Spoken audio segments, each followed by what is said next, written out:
coming back to the sexual revolution, Hmm. what does casual sex do to the oracle archetype of a woman? Okay. So there's so much to already show us that women pair bond more efficiently than men do anytime they have like sex. And when a woman when so a woman's oracular capacities in my like in the way that I see like my particular aperture, um it is intimately encoded in her physical body. And, like biology provides this for us already. We can choose to submit to fundamental truth or collude with ideological narratives. That's the only choice point here. And so it's actually very inorganic, let's say, when women are so they they make their visibility like it's kind of like they use their visibility as an empowered feminine woman as validation, unconscious validation, right? I see this is probably an edge here because I haven't talked about it publicly a lot. um, but there's an edge here in the devotional feminine space that I want to speak into. So what I'm seeing a lot of is kind of a distorted collusion with power as an oracle.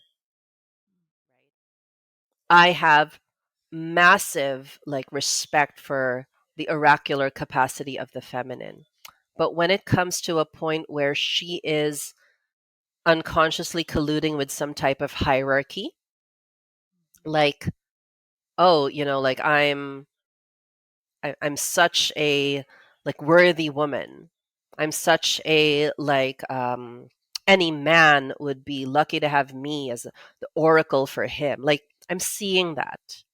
I'm seeing that and it feels a little bit like what goddess culture, which we've dismantled a lot of, what goddess culture was a couple of years back.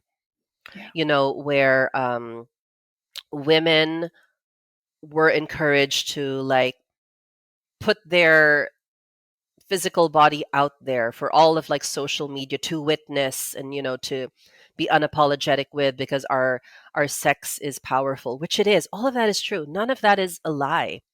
All of that is true. But one of the things that is What happened? unique and must be protected in the feminine is her secrecy, her sacrosanctness. And this is deeply tied to our biology too, because once a woman has had multiple like sexual partners, it is impossible for her to be an oracle to each one.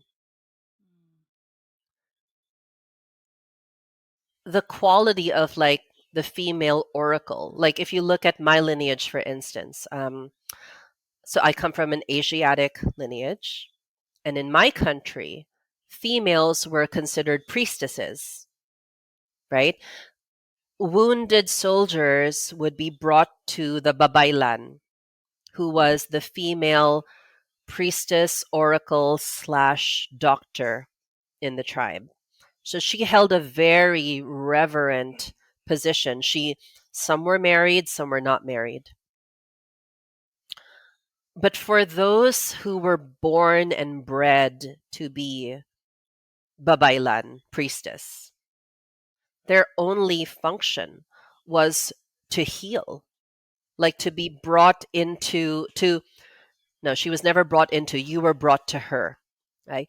To be in her presence and simply like receive the gift of her oracle. That is a very holy, sacrosanct function, right? And I think what's happened, like in like even the devotional feminine space, is we've become a little arrogant unconsciously of our oracular capacities, because even these have to be submitted to a higher power. And the thing with Babaylan, with the priestesses in my lineage, which have all been erased, we've become a Christian nation, a Catholic nation. Um, they were beholden to Bathalang May Kapal. So Bathalang May Kapal is our Godhead in my lineage. God the Father, the literal translation of Bathalang May Kapal is God, creator of all things. They were submitted to that higher power. And if a woman is in these spaces today, taking ownership of her oracular gifts, then she will be submitted to God first.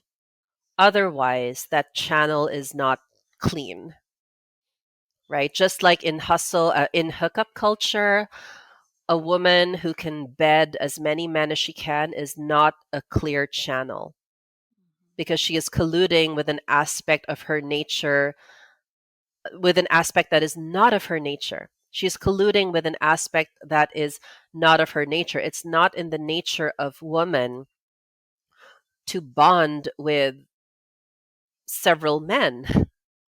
This is why the whole body count um, kind of like conversation that we're seeing right now is horrifying, because you see how many women are so lost in the idea that they can have it like the male species. And this is not to say that the male species is also, gets like a pass to be promiscuous either.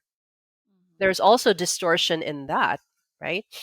But it's to understand that if you are and consider yourself to be an oracle, you must first be submitted to God 100%.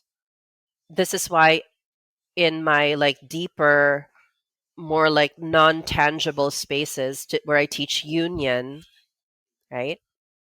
When I say union, I'm not just talking about marriage, I'm also talking about the relationship of the feminine and as the woman with the masculine in life itself, God, men, and masculine principles.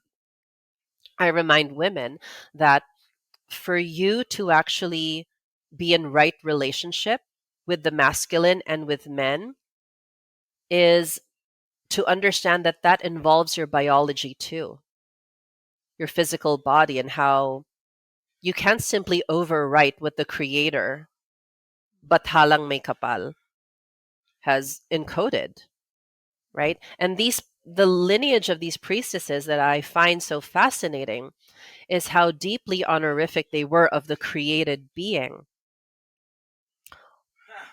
All we are is a channel of God's love, vessel to receive like what the Father means to bring to creation. But none of that is ours. None of that is our power. None of that is our own provisioning to the collective.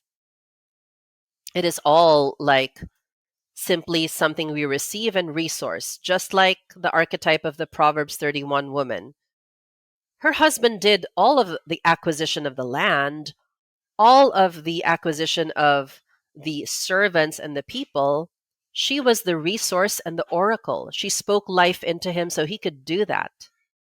He gave to her into the storehouses, which is a reference for the grain houses and the gold, so that she could resource.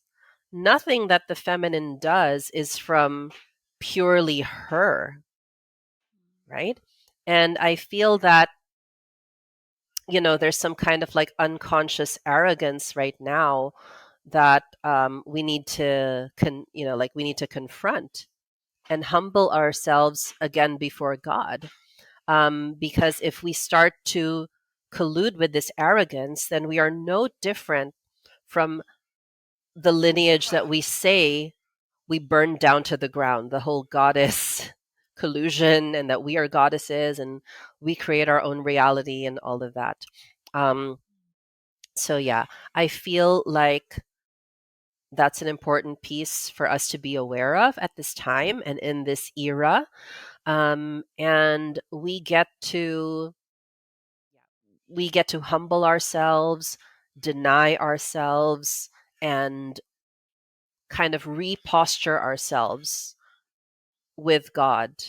I like to I like to talk about the posture of being at the feet of the Father, right? Not just in a spiritual sense, but sometimes in a very physical sense, like somatically, when we're in the practice of devotion, to learn how to do things from our knees, metaphorically, energetically, and sometimes, like even in the top side world, when we are serving our husbands and we are serving our households and we are serving the collective,